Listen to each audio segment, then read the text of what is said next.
Welcome to the Insider's Insight podcast, where we share with you the thoughts of the individuals who are working for projects that are changing the world.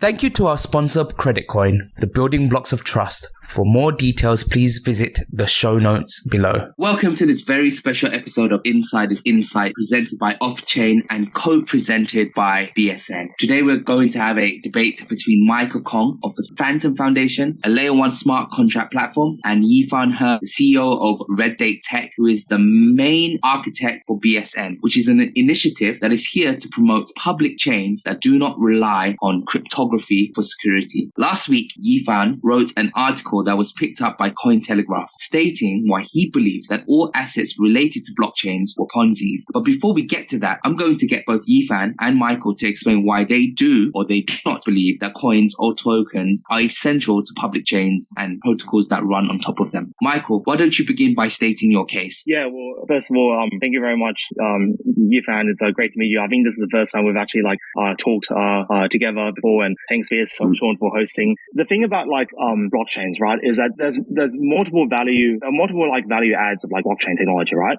And what's really important to emphasize is blockchain technology as not technology in and of itself, but what sort of problems and what value add in that technology. And the biggest value add you get from blockchain technology is having a public chain for a number of reasons, right?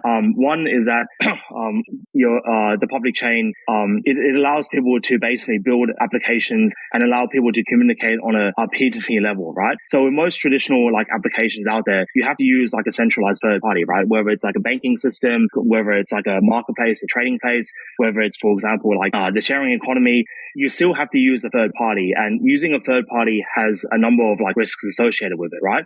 There are arguably a number of benefits, but there are also a number of risks, right? Just to take DeFi, for example, we've had countless issues in traditional finance where if you go back to, the global financial crisis, if you go back to different financial crises throughout history, where people, because they weren't able to control their own money, because they weren't able to control their own funds, the money got debased, the funds got stolen, the funds got frozen, and even now we are seeing that to this very day. And so blockchain technology allows people to basically take control of their own assets, take control of their own digital data, take control of their own finances in the form of digital tokens. And that is one of the big benefits of having a public blockchain and having tokens on a public blockchain, is that tokens can represent value. And on the very base case, a token, if it had absolutely no use case whatsoever except for as a means of transactions, would have the same value as a fiat currency. In fact, arguably better, depending on the underlying software, because a fiat currency isn't backed by anything. It's not backed by any reserves. It's only backed by people's faith in trading the currency, right? And so cryptocurrencies at a very base level would have an equivalence to fiat currencies. However, there's a lot of value adds to tokens, which I'm happy to get into later on in the discussion. And so that's what it really comes down to, right? It comes down to having the user have control of the data and being able to communicate with other people using technology, but without having to rely on a third party, or more specifically, allowing the network as a whole to be your third party to validate your transactions, rather than a centralized individual that can basically dictate, what transactions you can or can't send, and basically, censor you whenever they want to. So those are my opening remarks. And Yifan, would you like to state your rebuttal? Okay, thank you, Michael. I totally understand what you just said. Actually, from your perspective, I totally actually agree with everything you just said. Okay, but BSN and personally, I'm a pure technology guy. Okay, so when I see blockchain technology, I see a pure tech infrastructure. So what you just described basically is an application. Okay, it's an application. Of course, you can say that it's a currency, digital currency application. I say it's a Ponzi scheme application. But for that specific application, we can always argue, who controls what, who owns what, and why it's different from the fiat money is fine. But from a technical perspective, which is an infrastructure perspective, personally, I believe in blockchain. Okay, I think I believe in public chain, or even blockchain technology, public chain technology. technology probably more than almost all the people. That's why I'm not saying this only serve cryptocurrency, which could be a Ponzi scheme or not. But why also say this could be, also serve almost all the IT systems in the world. So okay, you can say let's use public chain, which is secure, transparent, decentralized. It can help you to hold your valuable assets. But I can also say this could be a good technology to protect your own personal data, which is no value. Okay, it's just valuable to yourself. Okay, and so one very simple example is now where all your personal data. Let's just use credit card information. Where you store that? It's basically stored in the hundreds of private systems belong to those corporations. Why? What kind of technology you can use to protect your own personal data in the best way the world can offer? Let's not say the valuable sense, just my facial recognition data. It's public out there, but I don't want it's out there on other people's server where I can store it. It should be stored in a public IT system, which I have the key. I give people permission to access. So there's no value involved. I don't consider them valuable. So that's actually the entire case. We want to present basically our idea for non-crypto. First, non-crypto means the non-cryptocurrency. Okay, it's still the technology. Our purpose is to bring the public technology to a much broader industries, broader use. So that's the pure purpose. But right now the problem with token, I'm not even against the token. If it's an application, if it's a business, as long as it's legal in your jurisdiction, locally, it's fine. Everybody can do whatever they want. That's their freedom. But when you build a cryptocurrency into layer one, okay, which means whoever IT system, they say, okay, the public chain idea is really good. We want to, try this. But, we are a banking system or we are a restaurant system. We can use public chain, but, in order to use public chain, we have to use this crypto, this, speculative asset. We have to use them. Then, it make our cost, uncertain, so that's why until today, you don't see major application from traditional IT industry, none, almost none. Okay. So that's actually, I think that become a huge barrier to make. Okay. Whilst we wait for Yifan to reconnect, I want to elaborate on one of the points he made, which is that he said that the cryptocurrency in itself to help that goes alongside the blockchains, these are very restrictive on who can then use the blockchain because these coins are very speculative. But I would like Michael to elaborate on this view that I have, and I think you share the same. Aren't these coins there to incentivize people to secure the chain? What is the point of someone posting a node if these don't exist? Yeah, I would like to address like a number of stuff that Yifan said, but like obviously like Yifan's not here at the moment. Technology that you've been building. So for example, like with a layer one, say like Bitcoin or Ethereum, you have the token there in order to help basically protect the layer one from being attacked, right? So if you have a public network but you don't have a token, a public network can be accessed by anyone from anywhere around the world with an internet connection, right? And if you don't have a token, essentially someone can just spin up a whole bunch of computers and then attack the network, flood it with transactions, and then basically bring it down, right? It's what we call a Sybil attack or a DDoS attack. If you have a token there, you'll need to, for example, in the proof of stake system, acquire the token, acquire large amounts of the token, which would have a value in order to bring down the network. Or if it's like proof of work, people are incentivized to mine or basically add computation or security to the network in order to be rewarded for the tokens, which is a combination of these block rewards, say in Bitcoin, as well as a share of transaction fees. And so in order for you to attack, for example, like a proof of work network such as Bitcoin, because there is so much computational and security in there in order to like earn these Bitcoin rewards, because that's how miners are incentivized, you will need to acquire a large number of these sorts of miners in order to attack the network, to take over it and to reorder blocks, what we call a 51% attack. And if even if that were to happen, the Bitcoin network should always change how they validate transactions on the network. So they could make particular hardware invalid because there's, for example, like between like Ethereum proof proof of work and Bitcoin proof of work, they use two different sets of hardware. And so, as a defense mechanism, Bitcoin could change the hardware that's required. And so if you've attacked network, you basically acquired all these computers that are now useless against to validate transactions on the Bitcoin network. So you basically nullified a Sybil attack. Yeah, I'm back. Okay, thank you. I just I couldn't speak, but I can hear what Michael said. Basically, is my case is we want to try to bring the public chain to all the IT system to enjoy, right? So and we take out the cryptocurrency, so it makes that the gas fee can be even fixed, right? It become like our plan right now is if you mint a 721 NFT on the non-crypto public chain, it always costs you like 2 cents US dollar. Okay, it's like for a lottery company, they can mint NFTs, the 1 million NFTs every week on those chains. So make their lottery system entirely transparent.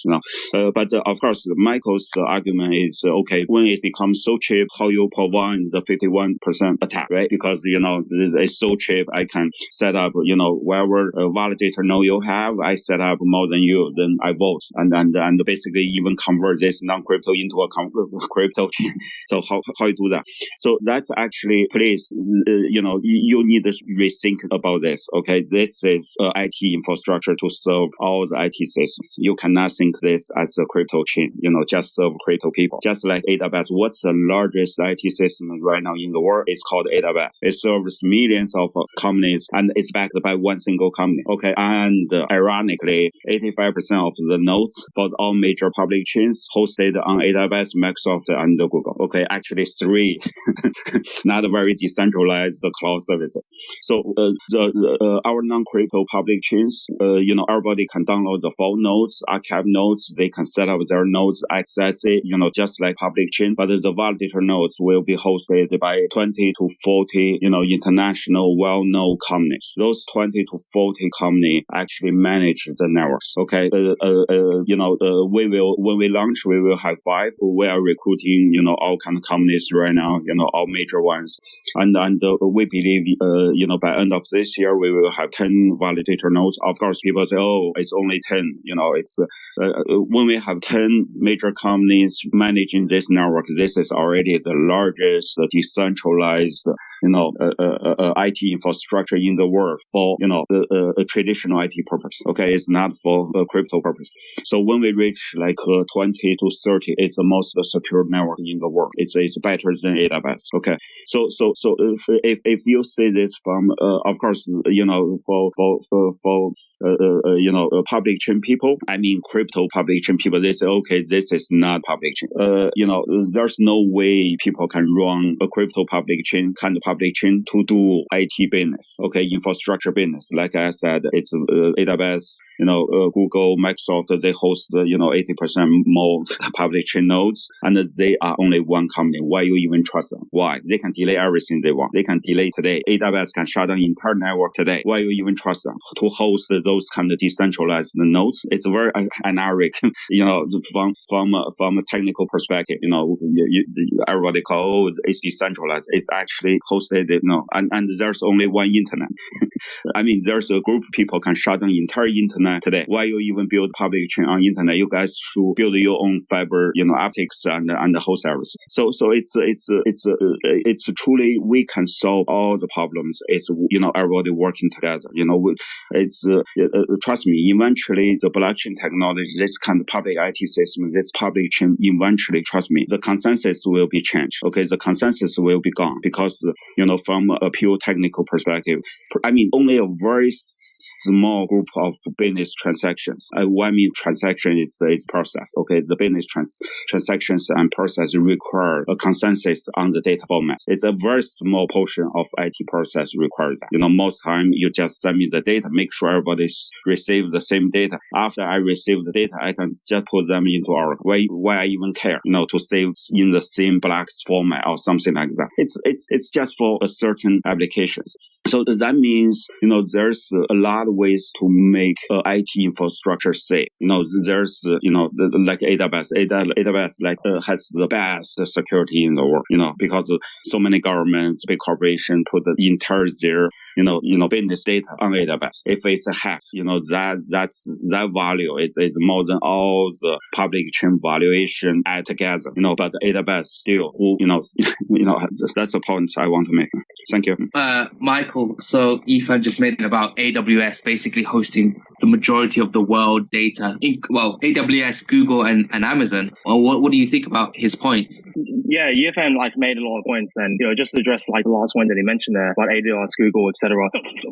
That definitely is true. A lot of people do host on the networks, but the thing is that if AWS were to get censored, right? Let's just say hypothetically, right? Or Google were to get censored and say, shut down the networks connected to shut down servers that are connected to say the Ethereum network, right? What people would do is that people would simply set up servers elsewhere, right?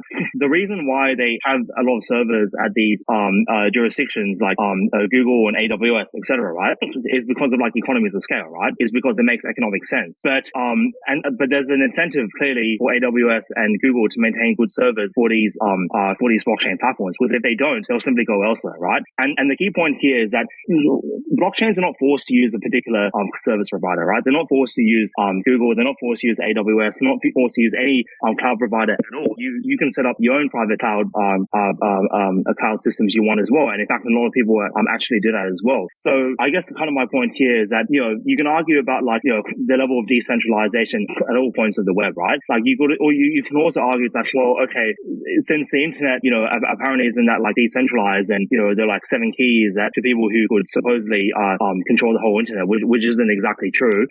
Then why do anything on the internet then, right? Why build any application? Why build anything of value if it can apparently be taken over? Well, the internet is a very good example of decentralization, right? Because people are setting up servers, they're connecting to one another, they're connecting via different networks. Sometimes they connect peer-to-peer, sometimes they connect via a third party, and people build all sorts of applications on top of them. What I kind of see blockchain technology is simply an extension of the internet, and it allows you to achieve a lot more functionality with the internet than currently exists. As I previously mentioned before, when it comes to decentralized finance, with the current internet system, you can't really create decentralized finance applications, right?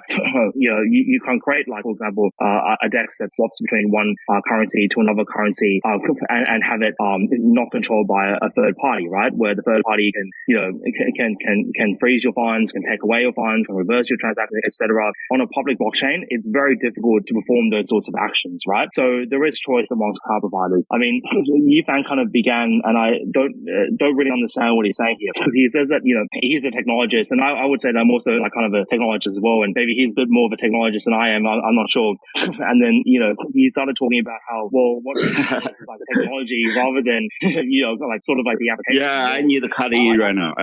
Sorry, Michael. I'm not saying I'm more technology than you. I'm an infrastructure. So we need to think about. We try to serve all the IT applications in the world, and you are very, very technical because I went through the Fantom websites and some brief documentation. I think it's very nice technology. I even try to probably in the later we can have a call and I try to invite you into our non-crypto public chain kind of thing. But you are very technical to build one type of applications, and this one type of application is for a special user case, user scenarios, and you should not have the rights, to prevent other applications, other IT scenarios to use public chain just because a group of people want to make more money. Okay, then like you said, everybody can choose freely. That's why until today, no traditional IT system choose public chain as their infrastructure. Okay, that's a problem. Actually, think about this. We debate here, say, non-crypto public chain or public. I tell you, after 3 years, remember today, okay, 2022, July 8th, 3 years from now on, let's go back, see who helped the crypto industry more than, BSN. Because when we build a non-crypto public chain, there will be still crypto on it. Okay, there's still a crypto on it. And at the same time, traditional IT system, we have, when we launch, we have 20 user cases from major traditional IT industry to use this kind of public chain infrastructure to learn how to use this kind of, public chain. And remember, now the traditional IT systems and the crypto exist on one infrastructure. So some traditional, let me finish. So when any IT system, traditional IT system, they want to use cryptocurrency, now they just call your API, call a smart contract, and begin to use crypto. It will take you next 10 years or 20 years to even get those people get into the door to use public chains. Okay. So don't think about this. I mean, right now in this world, 99.99999% of all the IT systems will never ever use public chains. Okay. You guys just working with like 20 million people. Technically, probably less than 500,000 people. No, it's not the world. The world is a much bigger place. Okay, so I think like the argument, what you're saying right now is that blockchain technologies after years haven't really gotten that much adoption, right? Well, let's just take for example decentralized finance, right? You got to remember that like decentralized finance hasn't been around for like decades or even 10 years. It's been around for about 2.5 years, and we've gone from nothing to literally probably over $1 trillion worth of financial transactions having occurred on the network. That's Ponzi scheme. I mean, you laugh about it, but it's true. People are transacting on the network. You may not laugh about like what they're transacting about. But over $1 trillion, and there are tens of billions of dollars of value on chain that people have trusted to putting a lot of their money on chain in all sorts of different protocols on the Fantom blockchain, on Ethereum, on Bitcoin, and on other blockchains, and people have transacted value. And it's not just like okay, obviously in some cases there have been Ponzi schemes. That is true. I'm not going to debate that whatsoever because that is definitely true. But there's also been a lot of legitimate protocols out there that have added tremendous value where people have been able to save fees and control their own assets while being able to swap from like one asset to another, right? Let's just take like a few countries as an example, right? In Venezuela, a lot of people are using Bitcoin in Venezuela. Why? Because if they use the local currency, it's getting devalued to nothing, right? If they buy gold and silver, first of all, how are they going to get the gold and silver? You have to physically acquire it, and how are you going to move it around, right? People can, the authorities can inspect all your luggage, etc. when you're leaving the country. So people buy Bitcoin because they can store it, and they can store it easily on a computer. It's bits of data, right? It doesn't require large storage. They can acquire it because they can use the internet to acquire it. And people have reserved their life savings in Venezuela. Also in Iran, it's the same story. People have saved. You can read story after story after story of people in these countries where the economies are collapsing, and probably Sri Lanka too, where people are preserving their wealth in cryptocurrencies and are able to like transact over blockchains and able to create value for themselves and their families. So these are real people, and these are real use cases. And this is only this is only 2.5 years. Only 2.5 years. If it was like 200 years and we had not achieved much, like only $1 trillion of transactions, right? I would say, okay, that's probably not successful. But it's only 2.5 years. So it will be very interesting to see what the next 2.5 years, 5 years, 10 years will look like. Let me say this. Okay, those two countries are using cryptocurrency as their currency. In past 6 months, they lose 70% of their value. It's worse than their fiat money. Okay, it's worse. It's worse than their fiat money. Okay, with Venezuela, it's like 99%. And also, Michael, also, if you look in the longer time frame, you've actually preserved your money. You've made money. It's been a great longer. That's. Let me first. Also, I don't like the word DeFi. Okay, it's decentralized finance. I'm a finance guy. Okay, before I run my the tech company. I was an investor for like 10 years. That's why I don't even touch cryptocurrency. But it's not the DeFi finance. It's not even finance. Okay, if you go to any the finance textbook. Okay, let's say finance 101. What finance is for? Finance is for to serving production, to serving productivity, to serving producing merchandise and the services and the circulation of merchandise and services. Okay, that's what finance is for. If you run an operation, you call that finance, and nothing to do with the productivity and the producing anything in real world. It's not even finance. Okay, it's like finance 101. So that's not DeFi. It's just a money game. It's a virtual money game, which is another name for Ponzi scheme. So under the valuation, let me put it this way: if you add all the Ponzi schemes, in past 100 years, each year, just add all the Ponzi scheme in the world, the valuation of the money, for those Ponzi scheme, add them together. Each year equals to the valuation of the entire cryptocurrency today. Every single year in past 100 years since the Ponzi name is coined. So the valuation doesn't mean anything. The valuation doesn't prove it's. Honestly, I don't really understand this sort of logic. How like the valuation doesn't mean anything. Well, of course it doesn't. I mean, Madoff actually run a very large. Valuations. Just on your last point about like valuations, like Ponzi's, right? Well, there've been a lot of traditional Ponzi's in traditional finance system, right? and the fact that there are Ponzi's in blockchains and there are Ponzi's in traditional finance does not invalidate itself, the entire technology or the entire, financial system, right? I mean, if you look at just a single Ponzi scheme, right? Like Bernie Madoff's Ponzi scheme, right? How much money was lost in that Ponzi scheme? I think the number was something like $60 or $70 billion, right?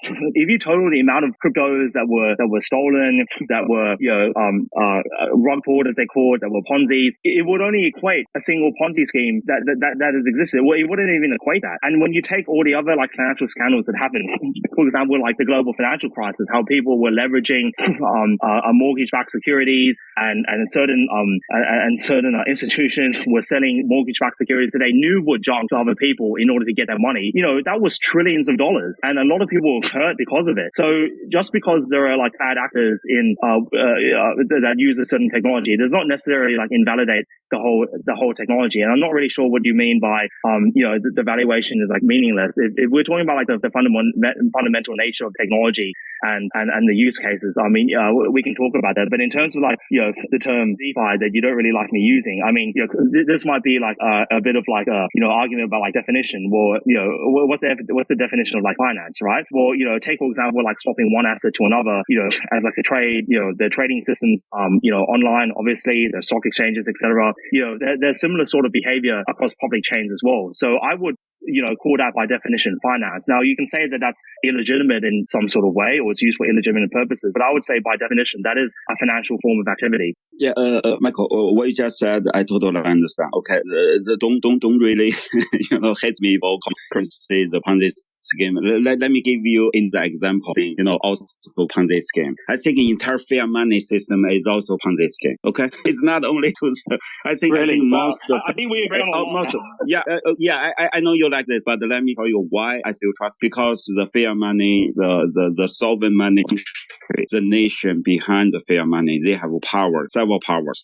First power, they can legally wage a war to other country and kill people there and grab their resources. Okay, like Russia today, nobody goes there to arrest Putin. Okay, because they are a nation, they have the right to wage war. You agree not? But there's nothing you can do. They can print more money. Okay, that's the rights of the sovereign government. They can print money to an extreme economy. But they have the rights. They have the rights to change the law, to charge different rates of tax. Okay, this is very powerful too. Very, very powerful because, wherever you do, you still live in the real world. You still, buy house, go to restaurants, buy clothes. As long as you do something like this, you pay tax to the government. Then they can change the tax policy to make sure that Ponzi scheme is sustainable for next 100 years. Okay, so when you run a Ponzi scheme, you need to also have power to make sure it's sustainable as long as possible. Right now, the public chains don't have those powers. Okay, the crypto industry, they don't have the powers. Okay, that's why it's many things in today's world upon this scheme. The definition. But there's something is better on this game, something is not that good. So the crypto one is very, very risky on this game. Okay, it's basically run or managed by a single belief. Basically the belief can change overnight. It's very risky. It makes sense. The cryptocurrency definitely makes sense. Okay, make its own sense. It's key, for me to believe, and I also it's for me to think regular people, especially people who, have less knowledge or too risk for them to get involved. Okay. That's my basically my opinion to the Ponzi scheme. I could actually call a lot of things Ponzi scheme. Okay. Not only crypto. To be honest, I'm kind of really surprised about what you just said, because by calling like fiat currencies a Ponzi scheme, that basically means that the entire like global financial system that pretty much relies on fiat currencies, because there are no more like commodity backed currencies or gold backed currencies or gold standards anymore in existence, right? That means that everything you're saying is you're basically saying the existing financial system in itself is like fraudulent, right? Because when you said like it's a Ponzi scheme like crypto, but governments can make it sustainable. Well, a Ponzi scheme by definition is not sustainable, because it always requires more and more people to participate in the scheme, and for more and more money to be transferred from a group of individuals to another group of individuals, and it's like a pyramid, right? So a Ponzi scheme by definition cannot be sustainable. So if fiat currencies are a Ponzi scheme as you claim, then it's all going to collapse in the end eventually, right? It may take many years because the government can print a lot of money, they can they can tax a lot of people, they can acquire their assets by force, at the point of a gun, etc. But like eventually, like it would have to collapse. And in fact, if you look through the history of fiat currencies, there is no fiat currency that has continued to exist for more than like a few hundred years. There is none. They all collapse in the end. And usually the average lifespan of a fiat currency is actually under 100 years in the past, because there's always a temptation for the government to just keep debasing the currency, whether it's debasing the coinage by putting in different alloys, diluting the value of the coin itself, or nowadays, same economic concept, but new technology is just adding zeros to a computer screen and then basically inflating the money supply, right? Whereas with like public blockchains, right, first of all, there's complete transparency over all information on the chain, which has a lot of advantages. And one of the advantages is that you can see if someone's doing something like dodgy on chain, if someone's doing like illegal, if someone is, for example, like engaging in illicit transactions, you can actually trace their data. And there are companies that do that, for example, like Chain Analysis, that analyze blockchain data to identify people that are transacting in like illicit goods or engaging like criminal activity. So blockchain actually helps reduce criminal activity rather than like aid it. And if fiat currencies are a Ponzi scheme, then what we need to do is we need to have an entirely different system, right? You can't it's not good to be dependent on a system that you think is a Ponzi scheme, because eventually it's going to collapse and hurt a lot of people. Yeah, Michael, it's being sustainable is a relative term. Okay, I mean, to be honest, I even think the human race is not even sustainable. We will all die. Human race probably within 10,000 years. So Ponzi scheme. I mean, it's mathematically nothing is sustainable. So that's why there are businesses that like are sustainable, right? They're like great products and people buy them. Ponzi scheme, in 5 years, 10 years, or 100 years, eventually mathematically it will collapse, right? Like by like mathematics, it's not really. I mean, Michael, this is actually where I need when condition change, sometimes a Ponzi scheme can become sustainable. For example, for a country, because why the Ponzi scheme is not sustainable, especially when you link that into real world production. When you because the fiat money is linked back to the nations rather than cryptocurrency actually linked to nothing. But when the technology advance and the productivity, which means how much value our person can make daily in 24 hours, if that because we have much better advanced technology, that number increased so big, like 10 times than 10 years ago, then the value that created can make the whole financial industry or the fiat money industry immediately become sustainable, until people consume more than produce. So which when the population reach a point, then not sustainable again. So that's why everybody, all of us, all countries, they try to advance technology, try to advance their productivity, because the entire fiat money system, the real life financial system is linked to that. So that's actually another difference between the fiat money system and the cryptocurrency currency system, okay, because it doesn't link to anything. Well, actually, if you look at the government's behavior, and this is why fiat currencies are so dangerous, right? It is true that if the money supply were to decrease at the same or lesser rate than the increase in the value of goods and services, that you would have like money that would maintain its value or even like appreciate in its value over time, or what the economists call like deflation, which is actually just an appreciation of the value of the money, right? But if you look at the behavior of like virtually all governments around the world, or the vast majority of governments, right? They've racked up tremendous amounts of debt. They've continued to print a lot of money, and they've had every incentive to keep interest rates artificially low because it allows them to borrow money and allows them to print more money. I mean, just for example, take the number of US dollars in circulation, which is still considered the reserve currency around the world for trade. The number of US dollars in circulation in the past 18 months has increased by more than 50%. And so the system that we have right now is very, very few individuals in the world, the central bankers, that basically have virtual control over the money supply. And when you have virtual control over the money supply, you basically control the economy, right? Because you dictate like whether someone has a job or not. You dictate whether someone is able to buy a home or not, the price of borrowing for like a mortgage, the price of, education, the price of groceries, the price of so many things in the economy, right? So they basically have total control over people, right? And that's the problem with the existing money supply, is that governments are not responsible. Maybe in the past there were some governments that were responsible. For example, in the US in the 19th century, you actually had no central bank, and you actually had commodity-backed money, and you actually had your money that was appreciating over time, and they saw tremendous prosperity. But right now, you don't see good government taking place. We see the government, basically borrowing heaps of money so they can go to the electorates and say, "I'll give you free stuff, and he's free this and free that." And so, relying on this sort of system and basically trusting the politicians to do the right thing, I don't think history has shown that to be correct. Yeah, I mean, no matter how bad the government is, they still protect us, okay, in a certain level. And they arrange the whole country to produce everything to make our life sustainable. Okay, we have a house, we have, everything, the society is relatively, safe. That's what government do. Okay, they can do a good job, do a bad job, but whatever they do, they infect our life. What cryptocurrency do? What public chain do? Can they make a bread and when I hungry and feed me? I mean, we're still human beings. Well, we still have, the governments have created wars, right? I mean, First World War, Second World War, in the invasion of Ukraine, governments have created mass famine, right? People have died even now because of government mismanagement, or even just outright like genocide by governments, right? Just look at, for example, like what Russia did in Ukraine in the 1930s, the Holodomor, right? They intentionally deprived Ukraine of grain in the 1930s, and it led to the deaths of millions of people. So, public chains have not healed like that, and public chains, fundamentally, what it really comes down to is voluntarism, right? With a government, there's no voluntarism, right?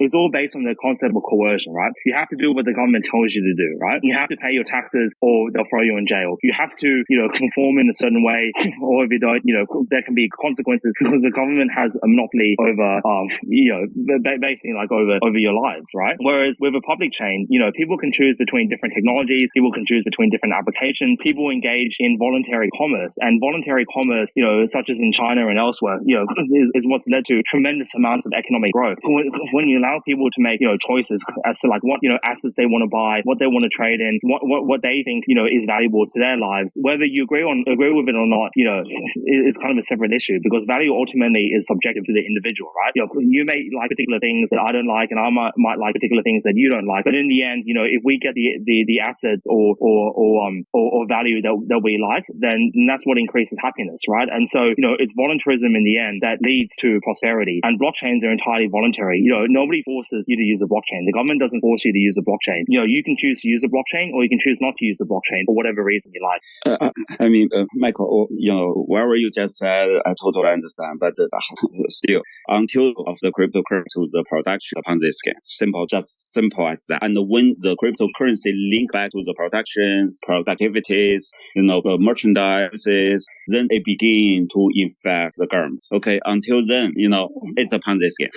So, and what I'm trying to do, let's go back to the non-crypto publication. I'm trying to let those IT IT systems, which actually produce stuff and provide services to our real life activities to begin to enjoy public system, the public chain system, and at the same time to bring them closer to crypto. If they was, that's the whole idea of the non-crypto public chains. I don't even understand why we need that. I mean, first it's totally I'm working in infrastructure industry and you are working, it's totally two different things. What I'm trying to do just borrow the modify that to fit into a broader use. And the second one is it's on our infrastructure. You can still build crypto, as long as it's legal, it's in the country you do the operation. It's fun for us. Then we actually make the crypto a little bit closer to the real production, real world production. So I don't even know why. It sounds like me, we are trying to commit a crime. We are good things for both sides. Well, it's kind of like two things I want to address here. Like, one is like, it sounds like you're saying that the problem with cryptocurrencies is it's not tied to like some sort of production, like some sort of like creation of goods and services or value in the economy, right? But that's exactly what a fiat currency doesn't do, right? By definition, a fiat currency is not backed by anything. It's not tied to the production of the economy, which is why central banks are able to just print so much currency.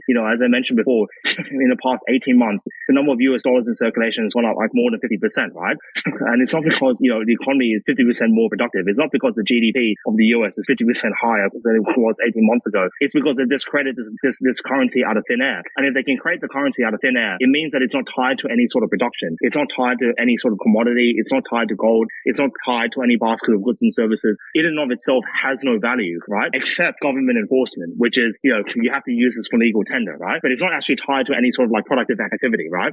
In contrast with cryptocurrencies, because it's a free market, people can decide what they think the value of a cryptocurrency is, right? And, if people want to buy and sell NFTs, for example, at a particular value, who's to say that they're wrong, right? If they value like a particular NFT as being worth $1,000 or $10,000 or $100,000, that's entirely up to the market, because value is subjective. It's just like how in the art world, what makes a great art piece? Well, that's really subjective, right? It really depends on, what people actually value it to be and how much they actually appreciate it. Well, it's the same sort of concept, for example, like with NFTs and crypto assets, right?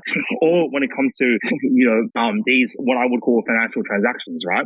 Swapping between different assets and lending and borrowing. Well, this is all a form of economic activity. And if people, didn't find value in them, they simply wouldn't use them. But because people are seeing value in them, for example, I can borrow against one asset and then spend the money. That's when people have done in traditional finance. For example, like borrowing against, the assets that they have, whether it's like equity, whether it's like a home, whatever it might be. Exactly the same sort of like activity occurs on these public blockchains. And so, tokens that really have utility, for example, tokens that earn a fee from transactions being done on a certain protocol and being able to vote and control the protocol do actually have utility, and they do make earnings via fees to the token holders themselves, right? In contrast, fiat currency has no intrinsic value. It has no utility in and of itself. Its only value is via government enforcement, which is, via coercion and not voluntarism. All right, guys.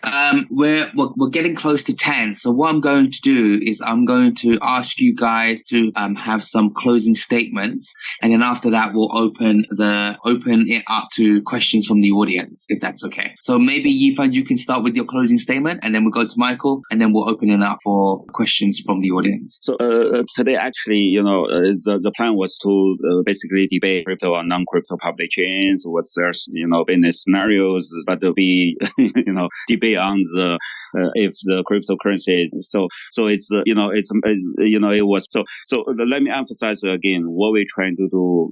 We are not trying to get rid of crypto, which or you can call this limited public chain technology into traditional IT industry. So like all the IT system to enjoy this kind of decentralized infrastructure, and we don't even care what kind of application you want to run, right? You can run a crypto application, you can run other type of application. It's not like if I don't like someone, I don't want you to use the services. No, I want everybody use the services as long as they obey the laws, don't commit a crime. So that's actually what we're trying to. I don't even understand why. It's like but we have been pushed the non-crypto public chain idea for past 3 months, right? We see it's it's every time when we talk to a traditional IT manager, they understand this immediately. They think, oh, definitely, it's like a public system out there. When we design our IT process, now I have two choices. One is our back-end system, which we control, and the second one, there's a public IT system I can, to exchange data or make data ownership much clearer to our customers. So now I have two choices to make to design our system. So they understand actually very, very quickly. It's really hard to talk. On the other hand, it's really hard to talk with crypto people. Okay. They just, stay in their application or, think from their, loose size on outside world. The most question I got asked by the crypto people or crypto industry is basically who are going to use non-crypto public chains. I say the whole world except you guys, which means which account for 99.9999% of the IT system in the world. And most of them, probably 99% of them never use public chains. So think about that. There's 7 billion people out there. 7 billion. Okay. Not the 30 million people who are in crypto. Thank you. All right, Michael. Blockchain technology is very new, right? It's only about 12 or 13 years old, right? And in 12 and 13 years, you've had trillions of transactions, trillions of dollars worth of transactions exchanged. You've had millions of people on like a weekly basis or even a daily basis transact with one another on chain.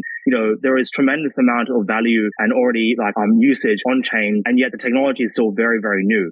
When the internet was only like 12 or 13 years old, very few people used it. And there were like people at the time, such as Paul Krugman, that kind of criticized the internet and called it kind of like a bad, Paul Krugman said in 2005, the internet is something more than, kind of like a glorified fact machine and would have as much use case as a fact machine has. And, history has kind of like proven him to be wrong, right? And I think when you look at like how fast the acceleration of blockchain technology has been, is becoming more and more impressive.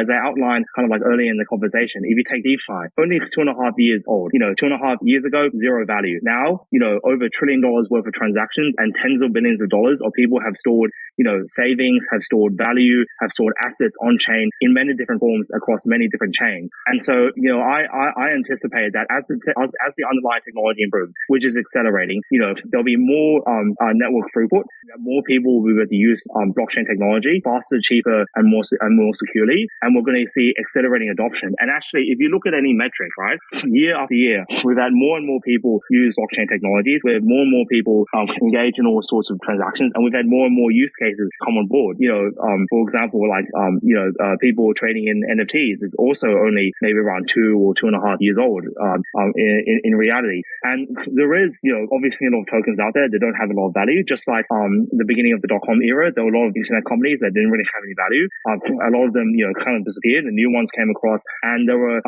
companies that are now like very, very big, right, and have very, very big market shares on the internet. As we know, for example, like the FANG companies, right, like Google and Facebook and many others, right. And it's the same sort of thing in when it comes to blockchain technology, in that we do have a lot of coins out there that don't really have value. We do have some outright scams or Ponzi coins out there. They will come and go because they can't mathematically continue to survive. But the fundamental technology is real, and the protocols that are real, and I know some protocols that have grown tremendously over the past like 2 years, will continue to grow so long as they keep working on the underlying technology and they keep getting users. And there's a very fundamental difference, as I kind of like illustrated on the conversation of public blockchain technologies and say like non-crypto public blockchains, right? With non-public crypto blockchains, you don't really solve the third party issue, in that you're relying now on companies just in a different form. Just as you go on and then use a particular company's application, you're entirely dependent on the company. Instead, with a consortium of companies, you're not dependent on like these companies, right? Whereas like with a public chain, you're really just dependent on how the consensus algorithm works, how the mathematics behind it works, and what are the incentives designed within the chain for people to behave properly and for people to be able to trust the underlying technology. So there are a lot of economic incentives that are being developed in consensus technology, for example, with proof of work, proof of stake, that aim to solve those problems and really allow people to kind of like decentralize away or kind of minimize the risk of third parties having control of your assets and being able to censor you and freeze your money at will, which what happens with centralized systems or systems that are controlled, for example, like by the government. And so that's the key fundamental difference. And even though there isn't like a lot of people that use blockchain technology, that is true. There's obviously a lot more people that use blockchain technology. There's obviously a lot more people that use internet technologies than blockchain technologies. Remember, blockchain technology is a very young technology. It's only been the past couple of years we've seen these new use cases come out. I anticipate that over the next 5, 10, 15, 20 years, you're going to see exponential growth as the technology improves as well. All right. Awesome. Well, thank you to both Michael and Yifan for being part of this debate. If you're listening to this on the recording, we're going to end the podcast here, and we hope you all enjoyed it. Thank you so much. We'll see you next episode. Bye, guys. Thanks so much. Thank you, guys. Yeah. Thank you, Michael. Yifan, you're really great to meet you. Yeah, thanks so much. The Insider's Insight podcast is meant for informational purposes only and should not be considered as financial or investment advice. Nothing expressed in this podcast should be construed as a solicitation, recommendation, endorsement, or offer to buy or sell any financial products. Information expressed by the host or guest of this podcast does not necessarily reflect any views of our sponsors.